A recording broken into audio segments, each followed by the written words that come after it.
Habari za wakati huu wadau wote wa ufugaji nyuki.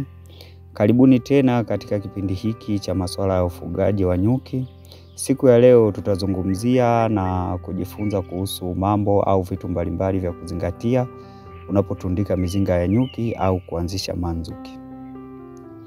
Yawezekana umekuwa na uhitaji wa kuanzisha mradi wa ufugaji nyuki, utundikaji wa mizinga au kuanzisha manzuki au ulitundika kiholela na unahitaji kujua ni mambo gani muhimu ya kuzingatia ili mradi wako uwe wa kisasa na endelevu. Siku ya leo tumekusogezea hayo.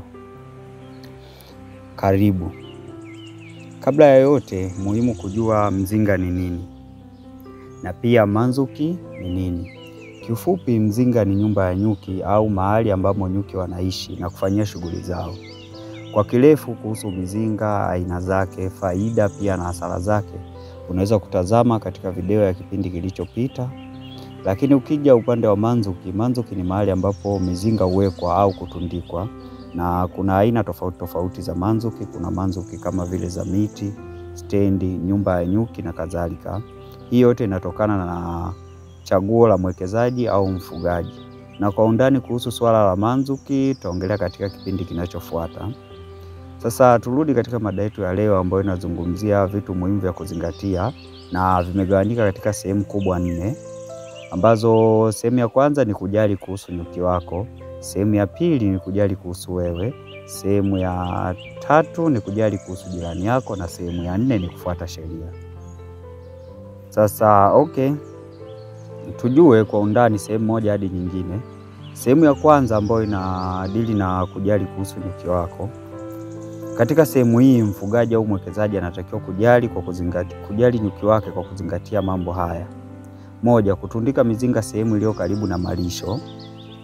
Nikisema malisho na maanisha mimea ambayo nyuki hutumia kama chanzo cha kujipatia poleni, pia nekta au mbochi, ambapo nyuki hutumia nekta kama chakula cha kuwapatia nguvu, na pia nekta ndiyo uchakatwa na kuvunjwa na kuwa sukari rahisi aina ya fructose na glucose, kisha kupunguzwa kiwango cha maji na kuwa asali, na mwisho ikikomaa huwa inasilibwa na nta ule kama utandu mweupe juu ya sega la asali iliyokomaa. Na katika hili sasa la malisho au nekta, mfugaji au mwekezaji ni muhimu kujua ya kwamba asali unayoikuta ndani ya mzinga mara nyingi ni kwamba nyuki wametengeneza ziada au kwa Kiingereza tunaita surplus. Hivyo kama umetundika mizinga eneo ambalo hakuna maua mengi yanayotoa nekta au mbochi, fahamu ya kuwa ziada nayo itakuwa ndogo au hakuna kabisa. Maana yake kama itakuwa ndogo ziada, maana yake na mavuno yatakuwa machache. Lakini kwa upande wa poleni, nyuki hutumia poleni kama chanzo cha protini. Kwa hiyo wanatumia katika kulishia watoto wao wakiwa katika brood stage ili kukua vizuri. Pia nyuki walio katika hatua ya kumlisha malkia au kwa jina la Kiingereza wanaitwa nurse bees, wanakula poleni nyingi ili kusaidia gland inayoitwa hypopharyngeal gland kuzalisha maziwa ya nyuki kwa wingi na kumlisha malkia, hivyo malkia kuwa na afya nzuri na kuendeleza shughuli za ndani ya mzinga kwa ufasaha. Hizo ni habari ya malisho, ambayo kitu kingine kwenye malisho ni maji. Unatakiwa kutundika mizinga sehemu iliyo karibu na chanzo cha maji, sababu maji hutumika na nyuki katika matumizi makubwa mawili. 1 ni kutumia katika kupooza mzinga panapokuwa na joto kali, na 2 ni katika metabolism za miili yao wenyewe. Ili kuwe na uendelevu mzuri wa maisha ya kawaida ya nyuki, ni vizuri kutundika mizinga maeneo ambayo ni misitu ya asili, pia maeneo ambayo mimea inatofautiana katika vipindi vya kuchanua. Hii inasaidia wakati mwingine mimea mingine ikiwa imekauka, mimea mingine inakuwa imechanua.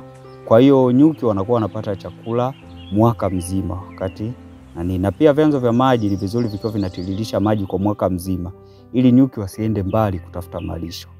Na kwa Tanzania tunashukuru kwa wakala wa misitu Tanzania TFS kwa kuwa wao wanaruhusu na kutoa maeneo wanayosimamia kutumika katika ufugaji nyuki. Unaweza kufuata sheria na vibali kwa ajili ya kupata maeneo hayo. Kwenye hili sasa la kupata maeneo ya msitu, huwa kuna mistake inafanyika ambayo kwa sababu mfugaji au mwekezaji anakuwa amepata eneo la msitu, anajaza mizinga mingi eneo moja kwa kuamini kuwa msitu ni mkubwa, zeni unakuta mizinga ile ile ikipata makundi inakuwa na competition ya malisho yaliyo jirani. Na kitu muhimu kujua ni kwamba katika msimu wa maua, yani kipindi kile cha masika, maua ni mengi, kwa mfano mwezi wa 3, wa 4, nyuki huwa wanasafiri kati ya kilomita 2 hadi 3 kutafuta malisho. Lakini msimu wa kiangazi, kwa kuwa kunakuwa na ukame, nyuki huwa wanasafiri hadi kilomita 6 kutafuta malisho. Na ikiwa umbali umezidi zaidi ya hapo, makundi huwa yanahama, kwa Kiingereza tunaita absconding. Hivyo kama umeweka mizinga yako eneo moja, jua ya kwamba mizinga ile iliyopo hapo itatumia malisho yaliyo ndani ya umbali nilioutaja hapo juu. Au kama mizinga hiyo ipo hapa mingi na mizinga mingine ya mtu mwingine iko ndani ya umbali huo, jua mizinga hiyo yote itakuwa inatumia malisho yaliyo kwenye radiasi hiyo ambayo nimeitaja. Hivyo ni vema ukiwa unatundika mizinga, kila mzinga kutoka mzinga mmoja hadi mwingine kuwe na umbali kidogo, yani unaacha nafasi kidogo ili kupunguza competition ya malisho kwa ile mizinga. Lakini kipengele kinachofuata ni kutundika mizinga sehemu isiyopigwa na upepo mkali au upepo wa moja kwa moja. Upepo mkali au moja kwa moja huzuia au kusababisha nyuki kushindwa kuruka vizuri wakati wakwenda kutafuta chakula, lakini pia kusukumwa na upepo wakati huko anataka kuingia kwenye mzinga na kadhalika. Kwa hicho kitu kinasababisha disturbance au usumbufu kwa nyuki. Kitu kingine ni kugeuzia mlango wa kuingilia au entrance upande ambao jua linachomoza. Hapa inabidi unisikilize vizuri kidogo. Nyuki hupeana taarifa ya mahali ambao nikimaanisha umbali na uelekeo kilipo chakula, maji na kadhalika kupitia kurukaruka au kwa Kiingereza tunaita dance. Kuna dance za aina mbili, wago dance na round dance. Na sasa wakisha communicate ndani ya mzinga, nyuki akitoka nje ya mzinga hutumia jua, mwanga wa jua kutambua uelekeo ule anakoelekea. Hivyo jua likichomoza mapema, shughuli ndani ya mzinga pia zinaanza mapema na nyuki kufanya kazi kubwa, kwa sababu anafanya kazi muda mrefu au masaa mengi kuliko mzinga ulio eneo ambalo jua litachelewa kufikisha mwanga wake. Lakini katika uwekaji huu hakikisha mzinga uwe una eneo ambalo mchana kutakuwa na kivuli, sio upigwe tena na jua la moja kwa moja wakati wa mchana. Kitu kingine kwenye kujali kuhusu nyuki wako ni kutundika mizinga eneo lililo mbali na madawa ya kuulia wadudu au viuatilifu. Kama jina lilivyojieleza, dawa za kuulia wadudu. Nyuki naye ni mdudu, hivyo ni hatari kuwepo maeneo ambayo yako karibu au yako kwenye mashamba yanayopuliziwa dawa za kuua wadudu au viuatilifu. Viuatilifu huwadhuru nyuki kwa namna kubwa 3. Moja, husababisha nyuki kupoteza fahamu au memory. Hivyo anaweza akapotea asiweze kurudi kwenye mzinga na kufia maeneo tofauti na mzinga. 2, viuatilifu vinaua nyuki kwa sababu naye ni mdudu. Lakini 3, kama nyuki amefanikiwa kufika kwenye mzinga na nectar au pollen ambayo tayari imekuwa contaminated na hivi viuatilifu, maana yake pia ana contaminate mazao ya nyuki yanayopatikana ndani ya mzinga. Na mojawapo ya dalili ambazo zitakuonyesha huu mzinga wako una ugonjwa au uko sehemu ambayo karibu na dawa za kupulizia wadudu, unakuta kila siku population ya nyuki kwenye mzinga wako inapungua. Lakini kitu kingine unapojali kuhusu nyuki wako ni kutundika mizinga maeneo yasiyo na ukaribu na wadudu waharibifu au wadudu wanaowasumbua nyuki. Hapa nazungumzia wadudu kama vile siafu, sisimizi, buibui na kadhalika. Na tutaongea zaidi kuhusu somo la wadudu hawa, jinsi ya kuwazuia, unafanyaje ili uweze kuwazuia wadudu hawa na kadhalika katika vipindi vijavyo. Tuingie kwenye sehemu ya pili. Sehemu ya pili ni ya kuzingatia, ni kujali kuhusu wewe mwenyewe. Kujali kuhusu wewe mwenyewe ni kwamba unabidi utundike mizinga maeneo ambayo yanafikika kwa urahisi. Yaani kuingia na kutoka katika manzuki yako kuwe kwa urahisi hata ukiwa umebeba vitu vizito. Wakati mwingine unahitaji kuhamisha makundi yako, labda unaenda kuvuna asali, umevuna asali, ndoo inakuwa umebeba kitu kizito. Sasa kama sehemu uliyotundika mizinga ni sio sehemu rafiki, unakuta kupita mpaka ujibanebane kwenye vichaka na kadhalika, inakuwa ni ngumu kupita na zile ndoo za asali. Lakini pia kuhusu wewe unatakiwa kujali kuhusu namna gani, aina gani ya manzuki unachagua. Kwa mfano kuna manzuki za miti, kuna manzuki za stendi na kadhalika. Inatokana na maeneo. Kuna maeneo yanaruhusu kuweka manzuki za stendi, mengine yanataka sehemu zingine zinahitaji manzuki za miti kulingana na maeneo. Kwa mfano kuna baadhi ya maeneo kama ukienda Katavi, maeneo ya Inyonga East na kadhalika, ni maeneo ambayo chini kuna ukanda wa nyasi sana. Kwa hiyo ukitundika mizinga chini kwenye stendi kupata makundi sio rahisi. Lakini ukitundika mizinga kwenye miti ya juu, ile miombo, mikongoro, mitunguru na kadhalika, unakuta unaweza ukapata makundi kwa urahisi. Lakini pia nyuki wanakuwa hawasumbuliwi sana, kwa sababu kipindi cha kiangazi unakuta mioto huwa inatokea huko mapolini. Mizinga ikiwa chini au kwenye stendi ni rahisi kufikiwa na moto na kuwa disturbed.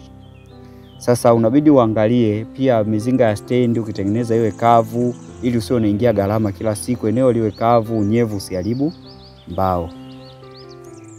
Lakini sehemu ya tatu ya kuzingatia ni kuzingatia kuhusu nani? Kuhusu jirani yako.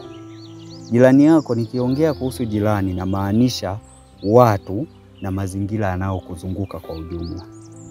Usitundike mizinga karibu na makazi ya watu au mahali ambapo kuna shughuli nyingi za kibinadamu, kwa sababu nyuki ni wakali na wakicharuka wanaweza kuwadhuru viumbe wa maeneo ya jirani na mizinga yako uliotundika. Kwa sababu wakicharuka nyuki kutokana na zile activity ambazo zinafanyika hapo jirani na mizinga yao, wenyewe hawatojali ni nani wanaokutana naye, ni mnyama gani. Nyuki huwa wanang'ata sana kuku, mbwa, viumbe wengine wote wanaokutana nao jirani endapo watakuwa wamekuwa disturbed. Kwa hiyo utakiwi kufanya shughuli zako karibu na shughuli, yani maeneo ambayo yana mikusanyiko ya watu au kuna shughuli za watu nyingi zinafanyika.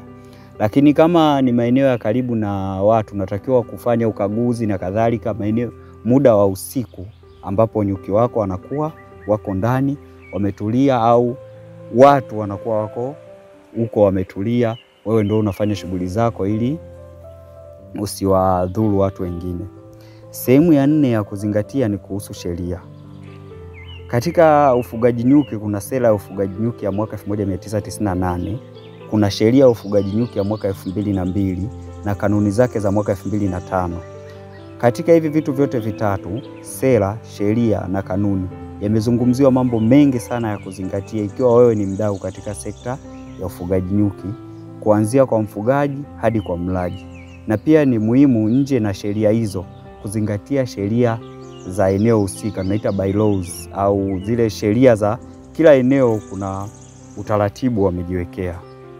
Kwa hiyo ni vizuri eneo unalotundika mizinga ujue, je, ni sheria gani inayokuruhusu wewe kufanya hivyo? Ni maeneo gani yanaweza kawa yametengwa kwa ajili ya kutundika mizinga? Maeneo yapi ni ya mashamba? Maeneo yapi ni ya vitu vingine? Na kwa maelezo zaidi kuhusu hili la sheria, unaweza kumtafuta afisa nyuki wa eneo ulilopo au eneo unalotaka kutundika mizinga. Yeye ndo anaweza kukupa maelezo mazuri zaidi kulingana na eneo husika.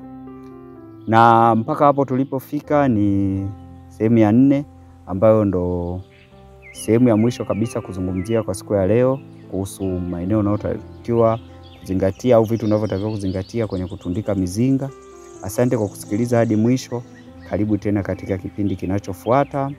Kuanzia mwanzo hadi mwisho ulikuwa nami mtaalamu wa sayansi na teknolojia ya ufugaji nyuki Emmanuel Singaile. Kwa mawasiliano zaidi tuwasiliane kupitia WhatsApp namba 0752